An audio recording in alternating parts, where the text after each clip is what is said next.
All right. So going back, you're 1966, and you're aware that you might be drafted, and you volunteer in order to get a better occupation in the military. What occupation did you ultimately get? Well, I volunteered for administration, and that was basically typing school at Fort Dix after basic at Fort Bragg. And then they wanted me to go to code school. A number of opportunities they wanted for me. All of them required more time in service, and I didn't know. I ended up as a finance clerk. I'm a 73C20.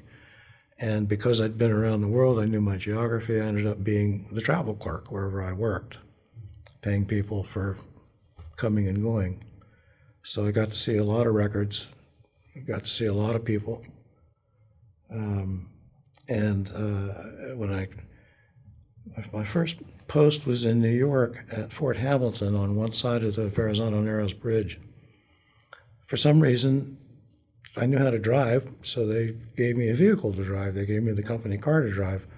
And my job was to make sure it had X number of miles on it every month.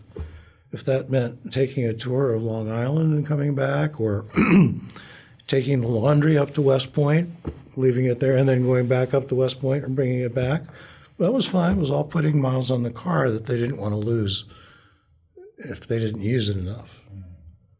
And then my first stint on KP in basic training, I was a squad leader for the first 5 of 8 weeks. Then they fired me because I couldn't keep up on the marches back from the sands. I had really bad shin splints, and I'd come struggling back. I had flat feet. None of that mattered in 1967. Right. They were looking for more It bodies. didn't make any difference. I had flesh. Now I could see. So anyway, I had that driving job. I ended up driving a 20-passenger bus after they transferred me to cross the river to Staten Island on the other side of the Verrazano Bridge. I was still doing travel, but I was also driving a 20-passenger bus loaded with $1 million in cash, 45 loaded at my hip MPs, fore and aft with submachine guns, paying people coming back from Europe. They were heading into the States to get flights and that kind of stuff. So that kind of experience stayed with me when I was assigned to Vietnam in February of '68. I got orders. That's right.